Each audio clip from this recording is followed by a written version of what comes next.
All right, here we go. We are back again with our Gospels in a year. Why don't you make a little comment? Let us know where you're up to, whether you're keeping up, mate, whether you're done.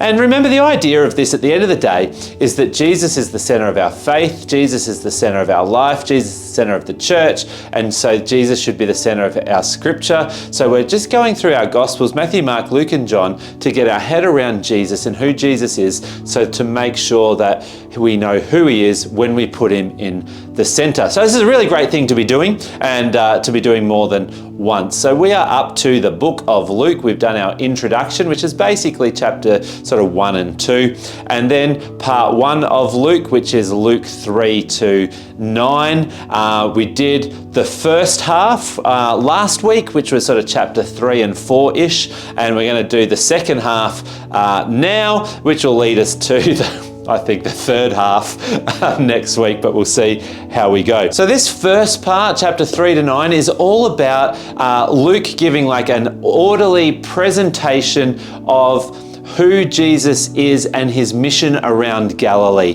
Then when we get to the second part, that will be all about Jesus' journey to Jerusalem, and we'll move on from there. But what we're going to do now, as I said, is let's look at chapter 4 onwards, and we'll see how far we get in this half. Let's start off. I'm going to read from Luke chapter 4, verse 18. It says, "The Spirit of the Lord is upon me, because he anointed me to preach the gospel to the poor.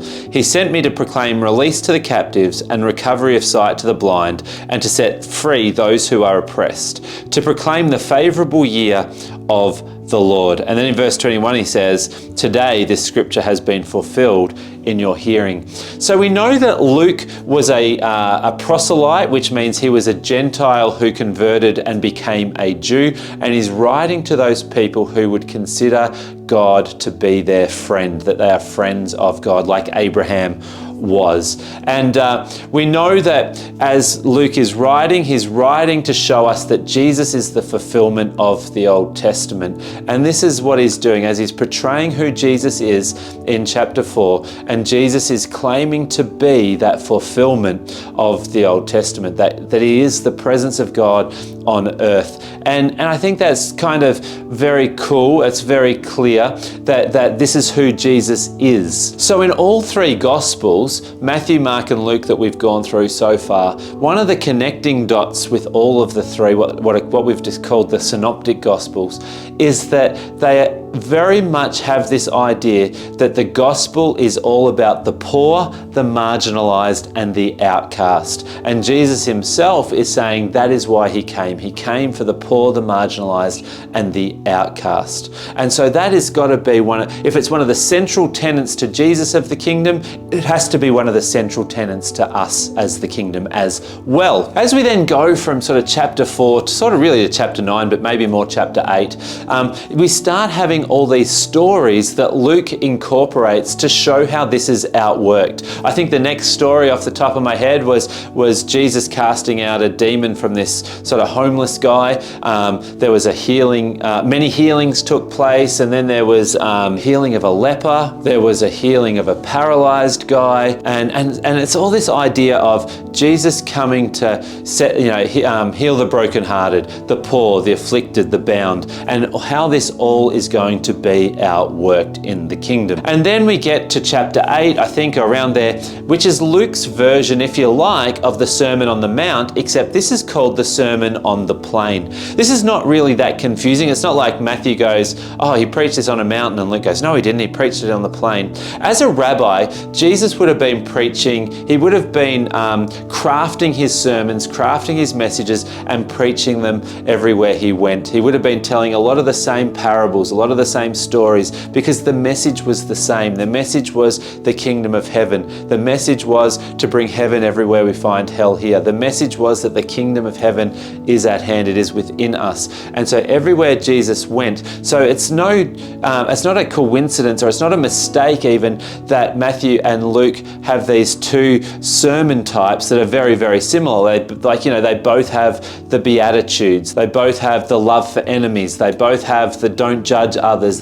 Why? Because this was a consistent part of Jesus's message. And if that's a consistent part of his message to us, it needs to be a consistent message that lives out of our life and out of the message that we speak to others as we're doing life as Jesus followers. I really love the story that I love the most, probably that's in both Sermon on the Mount and Sermon on the Plain, is about the wise and foolish builders. You know, it says, if you hear my words and do them, it's like you built your house on a rock, and when the storms come, the house will stand strong. But if you hear my words and don't do them, when the storms of life come, your house will collapse. You know, I think that's really cool, because it's not talking about if you do exactly what I say, you'll go to heaven when you die. It's saying if you do exactly as I say, you'll get to live heaven now. You will live a stable, a safe, a connected, a successful life right here, right now. You'll be able to live heaven on earth right now. Jesus' message is such that it's not just a message that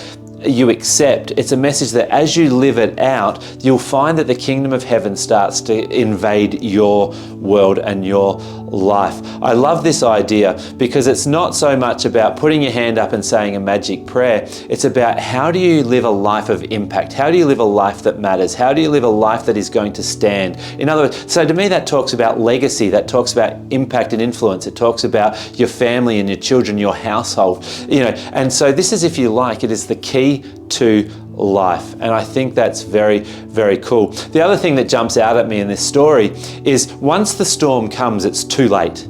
You know, you've got to build the strong foundation while the weather's good. And then when you've built the house on the right foundation, when the weather turns bad, your house will stand. You know, it happens to me a lot as a pastor. You know, people leave the church and they say, nobody connected with me, nobody reached out to me, you know, and you're going, yeah, but while the weather was good, you didn't build connections, you didn't build relationship, you didn't, you know, serve on team, you didn't give, you didn't do all the things that you needed to do while the weather was good. And then the storms come and it crashes and you're like, okay, I'm out. But when we put the work in now, just to clarify that isn't to say that if your house falls, that when the storm comes and the chaos erupts, that it's too late in the sense of irreversible. It's too late in the sense of that chaos is going to come and that chaos is going to happen. But you can rebuild your house. How do you rebuild your house? You rebuild it on a more solid foundation, which is the foundational teaching of Christ. You know, we sing these songs that Jesus is our foundation, but Jesus actually says, no, I'm not the foundation.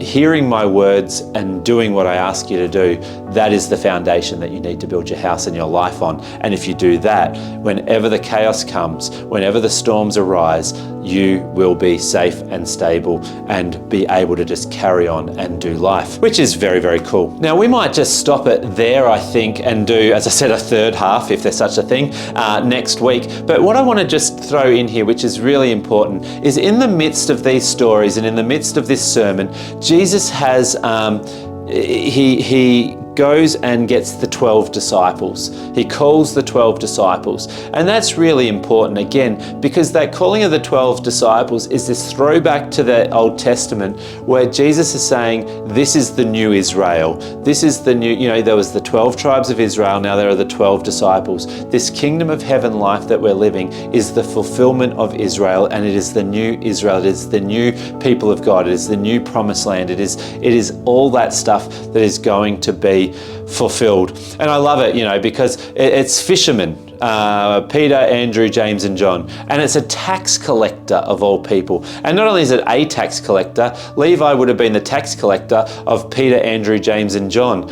That would have been confronting. And it's like Jesus right off the bat going, let's just see if you got what it takes to live in the kingdom. Let's see if you guys can do life together, love each other well, and do what it is I'm asking you to do. I love that in that story when he calls Levi, Levi goes and has a barbecue and brings all these tax collector friends, but makes sure Jesus is present at the party. And that at the end of the day is a great model for us. We don't need to go on street corners yelling at people. We just have gatherings together and we make sure that Jesus is in the room with them. So you've got all this stuff, but the point I think that Luke is trying to make in this middle section of his part one of Jesus' ministry in Galilee is that the kingdom of heaven is for the poor, the afflicted, and the outcasts, and that there is a way to do life that is going to stand you strong in the chaos of life. And it is the kingdom of heaven living, it is the new Israel living, and it is found in the teachings of Jesus. So with that being said, let's finish up there. If anything of that jumps out at you, anything you read in that section that I didn't touch on, why don't you chuck that in the comments, and we will be back next week for the last part of part 1 of the book of Luke. Love you. Bye-bye.